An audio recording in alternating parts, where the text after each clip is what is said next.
Y'all ready to be history? Get started. Welcome. Hi. Hello, everyone. To the Pro Audio Suite, thanks to Rode Microphones. These guys are professional. They're motivated. Introducing Robert Marshall from Source Elements and Someone Audio Post, Chicago. Darren Robbo Robertson from Voodoo Radio Imaging, Sydney. Tech to the VO Stars, George the Tech Whittam from LA. And me, Andrew Peters, voiceover talent and home studio guy. Line up, ladies! Here we go.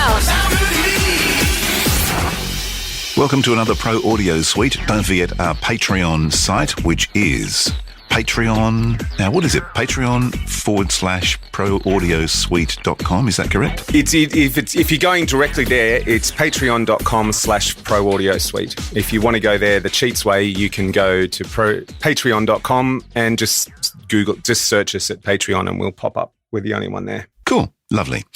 Now, you found a question this week, Robbo, which I've got in front of me if you'd like me to relay the question. Yeah, sure. Something we've never talked about before, actually, so let's fire away. The question was, it was on social media somewhere, which I'm sure, if anyone's interested, Robbo will tell you.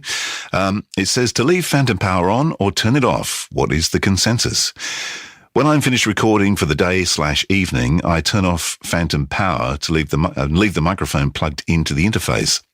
At the start of my next recording session, I turn on phantom power, which of course results in a blip pop from the microphone. Might this damage the mic? Should I just leave power on 24/7? I don't know where he lives, but he's got 27 hours in a day. Or is this the normal process for most? Who wants to start? Leave it on. Yeah, I just leave it on. If you turn your computer off, likely your interface will turn off. That depends if your interface has a separate power button. But what I would do is definitely turn your speakers down if you're going to shut everything down.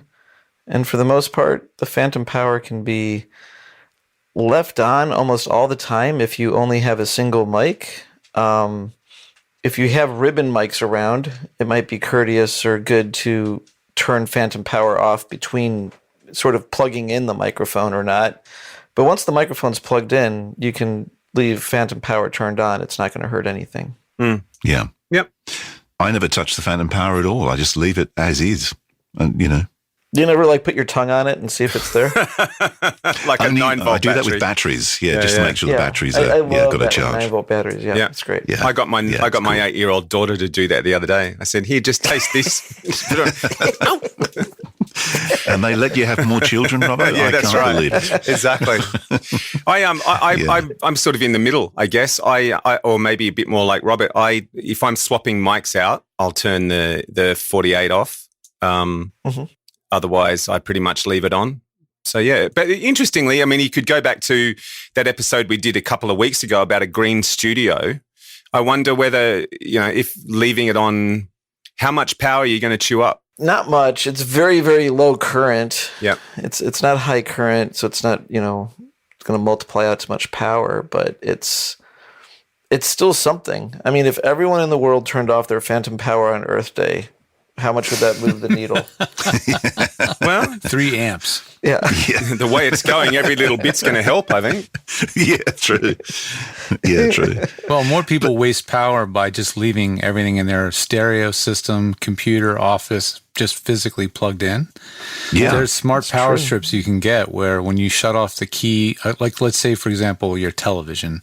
When you shut off the television, that's a master socket, and then there's a circuit inside that detects that you've decreased, the TV has decreased its current draw, so it must be off, and then it triggers a relay, and then it shuts off the power to all the other sockets. So if you really do want to start saving energy, this is one of the best ways to do it, because even when your stuff is quote-unquote off, it's still always on. Yep. And It's that standby, yeah. Yeah, and every single wall wart you have in your house, with the transformers drawing power. Correct me if I'm wrong. If you just leave a wall wart plugged in and you don't plug in anything to the end of it, it will actually draw power. It's still drawing some power, yeah. Yeah. So there's a lot of little ways. We always say it's death by 1,000 cuts. Well, it's like if you really are trying to be ultra green, you have to do that kind of stuff. And I'm definitely not doing that. I can tell you. But I do have one massive power conditioner on my desk that when I turn it off, it turns off absolutely everything except my Mac Mini. and my backup drive because I want that to keep running and backing itself up to the cloud and doing all its things it needs to do. But everything else shuts off. But I will say this, the Mac M1 uses 90% less power than the previous generation. I saw that somewhere. Yeah, that's incredible. George like mentioned it a 10 couple watts. weeks ago. Something like that. There is something about, and I think it goes back a while where once you turn something on, once it warms up, it's better. And I was even talking to tube stuff. Well, and boards. I was talking to someone about the board I have and what's best. And, the power supplies are behind a wall and what's best for the board. And there is definitely still, at least with some techs, and I'm not sure that it's incorrect, but just the general thinking that the board will last longer if it's powered up or powered off its whole life, I guess. But powering it up and down a lot causes the electronics to expand and contract, and that can be one of the biggest. But I don't know, if that definitely doesn't apply to computers, I don't think, in the same way, mainly because, computers will be obsolete quicker. Yeah. See, I heard that about tubes years ago. Is it best for a tube to leave it on as opposed to on and off all the time? Well, they get hot. Yeah. Well, they're supposed to be hot. They have to get to operating temperature, but they usually say it's best to keep it there.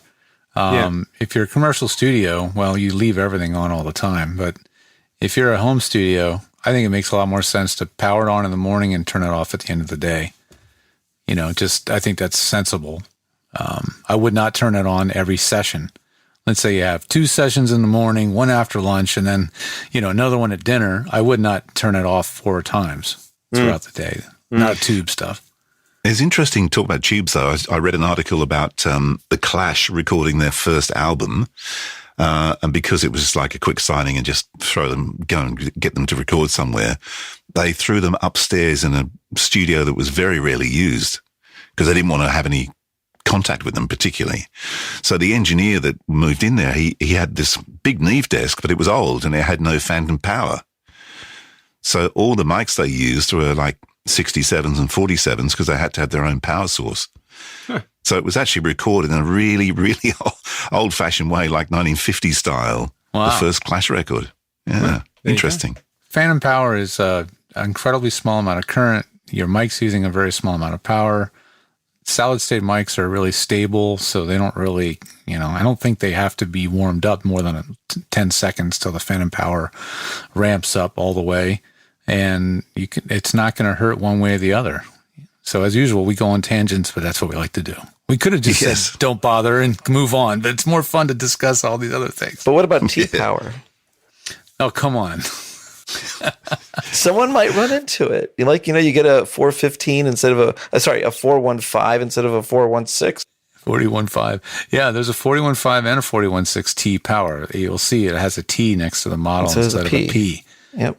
Yeah, it's 12 volt. It uses a different powering scheme. I don't know the technicalities of it, but it was definitely developed for field production where back in the day, you couldn't get 48 volts phantom power out of a 12 volt battery, not easily. And I think it's not floating in the same way. Like you don't want to send T-power to a mic, whereas with phantom, it's okay to send phantom power to a dynamic mic. And some will definitely disagree with me, but it's actually okay to send phantom power to a ribbon mic.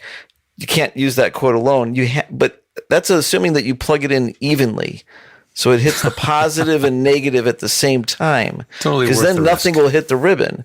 It's when you plug the XLR in and you kind of hit one pin before the other, and now the ribbon sees, plus 12 volts and not anything to counteract it on the other side. Yeah, that would be very bad. And then not worth the risk. And then pop goes your ribbon.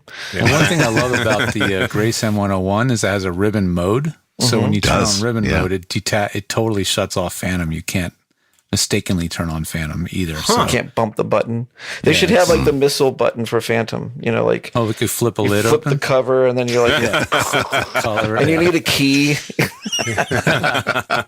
keys. And the second person. You have to get another engineer. The buttons are so far apart, not one person can't possibly press them both. Yes.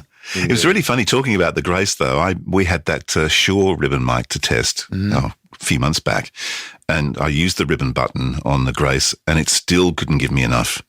The gain was still pretty low. Yeah, Wow. it didn't have enough heat. I think the so Grace can do about 65 dB or something like that.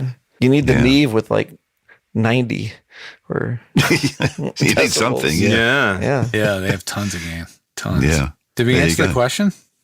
Oh, probably not, but it doesn't matter. It's Should we fine. ever answer the question? We swirled around it and it slowly went down a hole. Yeah, I reckon leave it on. Yeah, leave it on. Well, that was fun. Is it over?